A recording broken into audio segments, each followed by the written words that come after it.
but so far there's no information that's been released as to motive or whatnot, so we're not going to speculate too much about that. We're not going to talk about him as a person because we just don't know, and also because we're not going to put somebody like that on some kind of like a spotlight. So, no, that's not what we're about.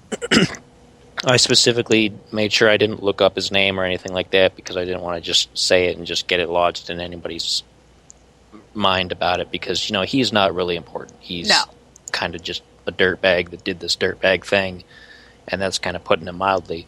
So we're going to stay away from that part and try to talk more about her as a person and the influence that's kind of been spread out from this situation. Yeah, once we know more or hear more about it, we will continue on this conversation. So it could take up a few episodes till we hear the whole story. Yeah, this will be a developing story kind of thing, so it'll be...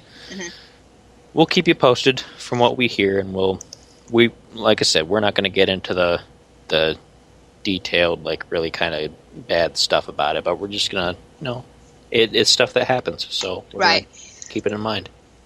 But what I do have in the information about the show is the fact that they are doing a GoFundMe to raise money for her. I'll put that in the link if anyone's interested in donating. I'll look more in details about what the donation is for. I just saw it as like, okay, it's something important that we should share. You can look into it, but anyway. And you wanted to talk about, before we got more into deep, you wanted to talk about the today music. Yeah. Well, since we're already into the topic, let's go to that first, and then kind of take a little break from that and sorry about that and talk about that. No, that's fine. We play this show kind of just fast and loose. That's how we do things here.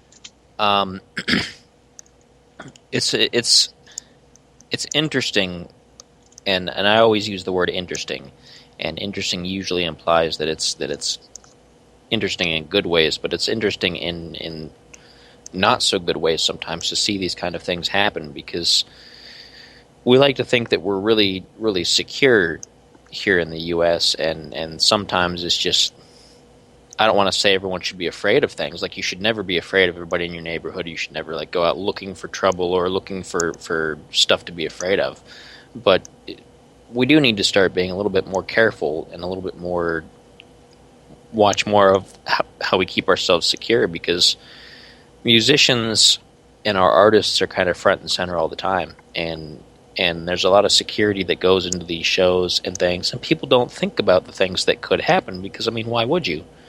You never go to a show expecting something like this to happen to you or to the artist that you're seeing, and it kind of puts us in a strange place. We don't really know how to deal with it, because you don't want to put a stop to all this musical stuff. You don't want to say no musicians on stage, because it could cause a problem. But you want to make sure that people are taken care of and they're protected, and it's just a really difficult place to be for musicians and artists in general in the world, I think. It's just very, very difficult. Now, I used to work as a security for these events, and for someone that's security, from my point of view, we were actually taught how to pat down, look at the bags left and right, make sure everything was okay, okie dokie to go in. And I'm also a performer, being on this other side of the spectrum, because I perform at the raves with SGL. We go to Paradiesel, we go to Freak Night and Lucky 13, and the ravers are not allowed to bring anything solid, like a solid bag in. They can only allow to bring in clear full bag, so that way we can actually see inside of it. No LCD lights or anything like that. So the security here is very strict, and make sure, and people try to have fun, but yet they kind of come because they can't bring things in they're not supposed to, which is great. But the thing is that how did this, on a security point, how they miss having a gun go into the venue? That's kind of boggled my mind. And How? multiple weapons. It was at least 2 guns and a large hunting knife and enough ammunition to really go to town if he'd really wanted to. Apparently, like from what they've gathered, like she was his only target, which is, I mean, it's very sad. I mean, we're thankful that he didn't decide to go on a rampage. Yeah. But, you know, it's no one should have had to, you know, it shouldn't have happened to anybody. But 2 guns, a knife, and all the ammunition, and it's a huge dropped ball, and you have to wonder exactly what happened. And it's almost impossible to go back and reconstruct it after it's happened. I know, at least from following the story a little bit, that they've increased security for everything else that goes on involving the venue or connected to, I guess it's a string of different venues and things and different events. And so they've increased security across their whole network of things. But you have to wonder, I mean, how good was it before? How much did it need to be increased? I mean, and it really, again, puts everyone in a difficult position, because maybe whoever was in charge of that thought that everything was fine. Maybe they thought that, you know, their security measures were good, and maybe up to that point they had been good. And this person might have been smart enough to know how to get things in, or maybe it just was one person at the door that wasn't paying enough attention, or who knows. And unfortunately, someone paid for that, and you know, when it was a rising voice in the musical world, and there's really no getting that back. Mm-hmm. Yeah, I know. Kudos to her brother, who tackled the guy before he hurt anybody else. Kudos on him. It's just, you know, it was just sucks that didn't, you know, to prevent her to go too. And I've been watching a lot of stuff on YouTube about her, get to know her life, her music talent. And she was on The Voice, and she still is. She's not a was, she still is a amazing musician, and I wish I were able to meet her. And it just seems like you're hearing more and more stories involving music and musicians and having these kind of issues. Like, of course, the big story was not too long ago, the Paris attacks, where one of the places that was attacked was a concert hall. And the band that was playing, well, there were a couple of bands there, but one of the bands that was playing, the Eagles of Death Metal, they all managed to get out. They were all safe. But some of the crew didn't. Like one of the promoters didn't, and it's tough to still want to carry on in that kind of business. I mean, they went back at the request of another band. I believe it was U2. Yeah, they did. Asked them to go along with them and play a combined show to show that, hey, you know what, we're here for the fans. We're not going to just run from this. We're here for the fans. And it was a really kind of brave thing to do, but it's just more and more of that kind of thing is going on. And being a musician myself, it's difficult to reconcile that kind of stuff. Right. Because I have a friend of mine who is, well, he was a merch for Black Pussy, but he is now their road manager, which is great. I'm happy for his promotion. But when he started with being part of that band, I told him flat to his face, like, I'm happy you're going on a tour with a band and not going to Iraq and going on tour to fight a war. So I was figuring in my mind that he was safe. And he's going to be safe because he's with the band. He's not going to be harmful. But before the Paris attack happened, he was telling me stories that right outside his doors that I don't remember the whole details, so I wasn't really paying attention, because when he started saying, yeah, there was a mob going on outside, and it's like, what?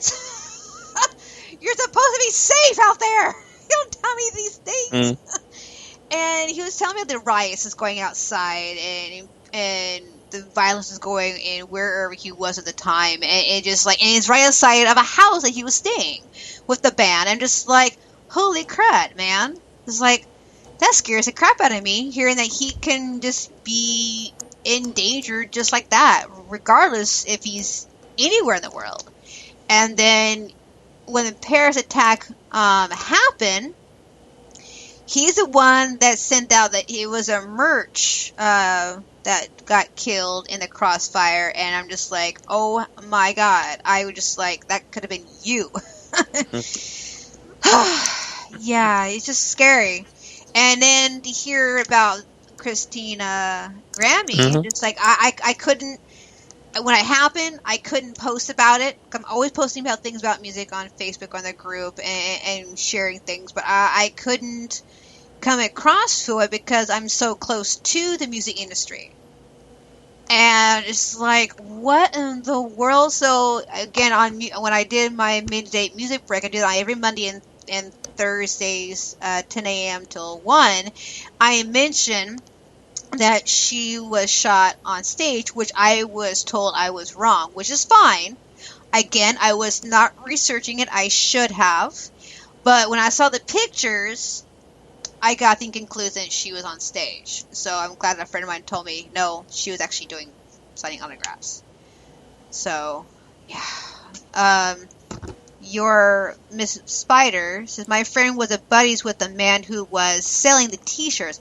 You're kidding me. Who was casually in Eagles of Death metal venue. Oh my gosh, really? See, you start thinking about, that kind of thing could never happen here, but then you start thinking how connected everybody is. Like, it just takes one person to know another person to know another person, and suddenly it's just an empty space. Mm-hmm. And it almost goes back to, like, this kind of thing has been going on for since, like, John Lennon, of course, walking outside his hotel and, shot by someone who was supposed to be the head of his fan club, supposedly. Same kind of similar situation, happened to what was her name? There was a young lady, a Hispanic, what was her name? Selena, yes. Yep, same thing. An older woman who was the head of her fan club, who supposedly adored her, just got so jealous that everyone else was able to experience her voice that went out and took her life. And these crazy things happen. And as a musician or a performer, you start thinking, well, maybe I should be more careful. Maybe I should watch where I go. And on the other end of the spectrum, it's like, there are a lot of people out in the world who, they want you to be safe, of course, but they also want you to be the voice that they can't be. They want you to be the one to go out and tell everybody, you know what? No, we're not going to be afraid of that. We're not going to, step back and just stop doing what we want to do. Absolutely, just because of crazy people or whatever. And so, of course, everyone needs to be safe. Everyone needs to, if you're going to be a musician or a performer of any kind and you're going to go to a venue and you're going to be performing, we want to check out the security. You want to be careful, but you go out there and do your thing. Don't let these kind of things stop you. We want to remember these people for what they contributed and not what happened to them at the end. We want them to be remembered for who they were and for the gave us that some people couldn't have themselves. Right? Yeah. One more thing, Miss Spider, about Eagles of Death metal. They're actually here in Portland, Oregon before they went out to Paris. So the friends and family got to see the whole entire band before they went to Paris. It was before the tragedy happened. And a friend of mine called, his name is Johnny Smoke, which he's also going to be part of this thing here. I got to get his music still. But anyway, he is actually from Auburn, Washington. And he was actually just left Paris right before that happened. He went off to Sweden, I do believe, because he was doing a European tour. And he just left, like, moments later, because after he left, the airline shut down.